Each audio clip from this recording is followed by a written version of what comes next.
Permisi Kak, mohon maaf mengganggu waktunya. Di sini saya ingin melakukan tugas wawancara kepada kakaknya. Sebelum wawancara, kakaknya diperkenalkan untuk memperkenalkan diri terlebih dahulu. Oke, perkenalkan, nama saya Widya Bonanti Santika, biasa dipanggil Widi dari Universitas Negeri Semarang. Kakaknya, Oh ya, halo semuanya, perkenalkan nama saya Widya Bonanti Semarang. Langsung saja ke pertanyaannya ya Kak.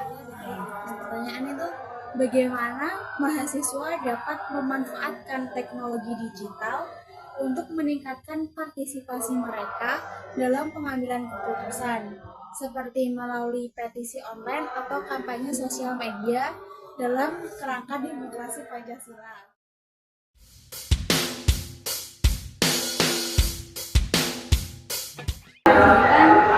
Gimana sih mahasiswa itu bisa pakai teknologi seperti petisi yang tadi yang bilang sama media sosial untuk menyuarakan pendapat, karena kita belajar ya, apalagi ini tuh zaman udah maju, jadi kita aja kalau semisal menyuarakan suatu pendapat tidak melalui media sosial, bisa jadi kayak seperti wartawan seperti itu menanyakan, itu bisa jadi seperti penyuaraan ya kan. Apalagi sekarang tuh mahasiswa tuh biasanya itu kan menggunakan teknologi digital, kayak misal tadi yang dibilang sama kakaknya itu kayak petisi online sama media sosial juga gitu kan. Apalagi sekarang tuh zamannya udah maju, jadi sesuatu apa, perbuatan apa itu pasti selalu melalui media sosial, apalagi untuk menyuarakan suatu pendapat. Ini juga sesuai sama demokrasi Pancasila, mengenai pertanyaan kakaknya tadi, ini juga sesuai sama itu tadi yang namanya sesuai dengan demokrasi Pancasila yang mengedepankan partisipasi aktif rakyat lewat cara damai dan adil. Saya itu aja sih Kak. Mahasiswa itu bisa pakai internet secara online ya, bisa menggunakan media sosial atau menyebarkan agar suara kita terdengar. Karena menurut saya kalau misalnya secara offline aja, kadang itu nggak didengar. Jadi kita harus perlu bantuan adanya teknologi media sosial. Apalagi sekarang teknologi semakin maju ya, jadi harus digunakan sebaik mungkin. Dan dengan cara ini, menurut saya itu dukungan prinsip demokrasi Pancasila tentang partisipasi aktif dalam pengambilan keputusan itu, menurut saya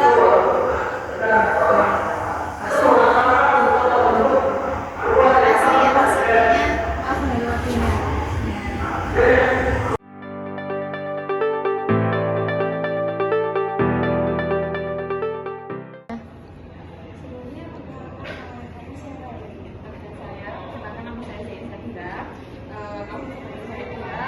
Aku dari kegiatan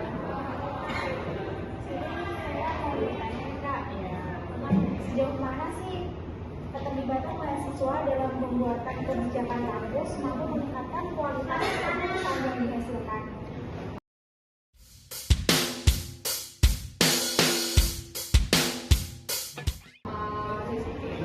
Baik, ibu jawab ya. Jadi keterlibatan mahasiswa itu bisa dikatakan secara langsung karena di fakultas kita sendiri ada satu dompet yang isinya itu saran aspirasi mahasiswa. Di situ bisa seluruh mahasiswa fakultas dakwah itu bisa scan dan mengutarakan apa yang mereka inginkan untuk kemajuan fakultas dakwah dan keluh kesah atau perasaan tidak mengenakan di fakultas dakwah. Jadi di saran aspirasi itu kita bisa melihat apa saja keluhan mahasiswa, keinginan mahasiswa untuk menunjukkan fakultas dakwah ini akan bisa menjadi fakultas yang mereka inginkan, supaya tidak hilang, maksudnya tidak membazir memberikan uang UKT tersebut, dijadikan uang UKT selalu dibayar dan fakultas yang kita tinggali untuk menerima ilmu yang disampaikan oleh sendiri supaya maksimal dan kita yang juga merasa nyaman untuk melakukan kegiatan perkuliahan sistem seperti itu. Jadi dosen juga bisa melihat aspirasi itu. Setelah bisa melihatnya, mungkin ada satu atau dua harapan yang bisa dipertimbangkan oleh dosen lainnya supaya memang berjalan, memang diterima aspirasi mahasiswa seperti itu. Seperti itu. Terima kasih lah. Sama.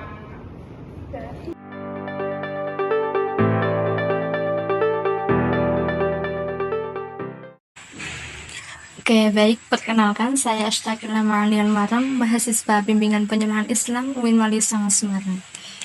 Pada kesempatan kali ini, saya akan melakukan wawancara sebagai tugas perkuliahan terkait demokrasi Pancasila dan partisipasi mahasiswa dalam pengambilan keputusan. Sebelum memulai, boleh memperkenalkan diri terlebih dahulu. Perkenalkan, saya Lani Puspita Anggraini dari Prodi Ilmu Biomedis. Oke, menurut Mbak Leni, faktor apa yang mempengaruhi tingkat partisipasi mahasiswa dalam pengambilan keputusan?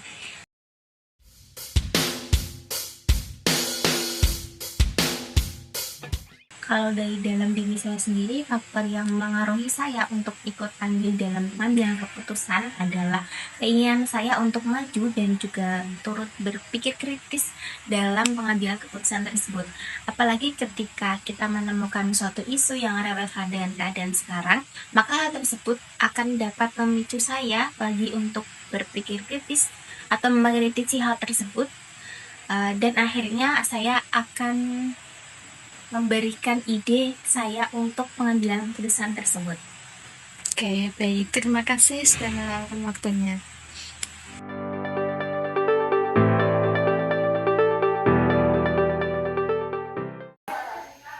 Perkenalkan, nama saya Maulana Haris dengan NIM 046. Di sini saya meminta waktunya sebentar kepada Mas Faris untuk mewawancarai sebentar dengan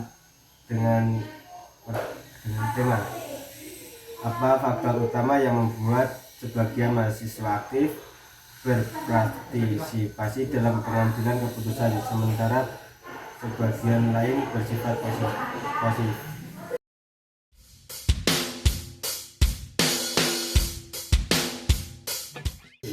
Apa faktor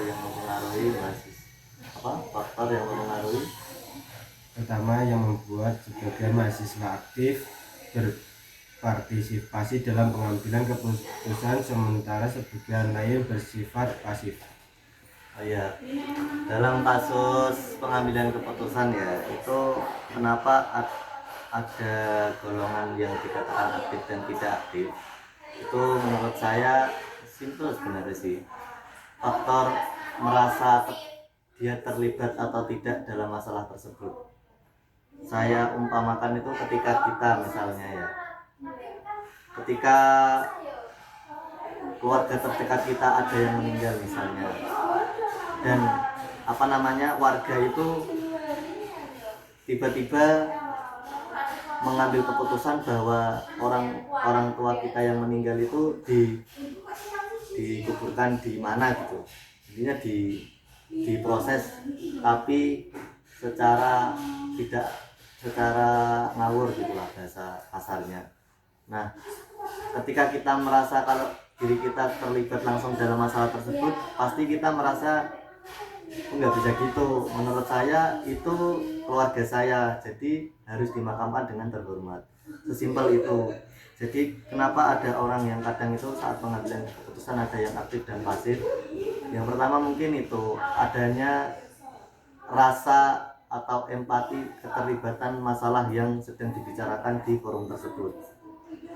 Yang kedua tentu saja masalah pemahaman. Apakah dalam forum tersebut orang-orang yang punya hak dalam mengambil keputusan itu paham atau tidak masalah yang sedang dibahas? Rata-rata jika bukan karena ya memang ada faktor malu, tapi kadang tidak paham terkait masalah atau tidak paham terkait pembahasan, itu membuat jadi keterlibatan dalam pengambilan keputusan menjadi tidak ada. Terus yang ketiga tentu saja ada rasa malu, ya tidak ada keberanian. Padahal sudah jelas negara kita sistemnya demokrasi, dan ketika pengambilan keputusan tentu saja boleh semua orang berkeputusan. Nah, jadi keberanian tentu saja diperlukan dan menjadi faktor dalam pengambilan keputusan. Itu sih dari saya. Ada lagi ya? Udah itu aja. Terima kasih kepada Mas Faris.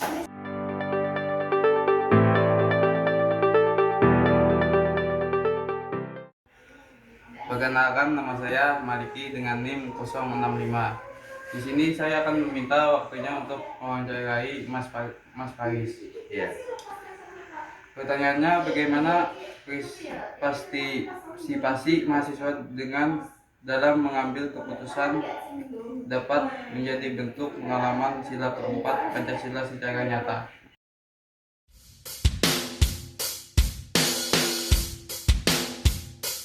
Ya, kalau saya boleh menjawab, intinya kalau kita ngomongin keterlibatan seseorang dalam pengambilan keputusan, itu karena di Indonesia sendiri menganutnya sistem demokrasi, artinya semua orang bebas bersuara. Nah, jadi apapun itu keputusan atau apapun itu argumentasi yang diberikan harus diterima. Nah, ketika argumen, masukan atau keputusan apapun itu yang disuarakan tanpa memandang kasta seseorang dan diterima berdasarkan berdasarkan pertimbangan akal, itu menurut saya sudah masuk ke dalam atau sudah mewakili Sila keempat. sesuai dengan sila keempat tadi. Gitu sih. Ada lagi Mas? Gak ada lagi. Dari itu aja. Terima kasih.